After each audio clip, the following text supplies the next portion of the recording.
inyong pagsalig. Actually, natawa-tawa lang ko kay lagi pa ko sa mga nga maabot o nasulot ko sa inating kaligayunan. Karon kurang akong pahiyo, kurang nanay sakol nga ulba. Lalo-lalo na narinig ko si Surabner na mahirap talagang magiging sekretary. So, kurang inyo kong isulutan na isuon.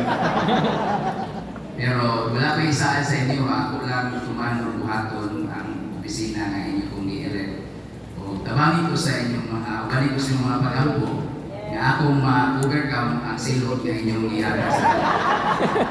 So, lahat din salamat po, ang talagang maya.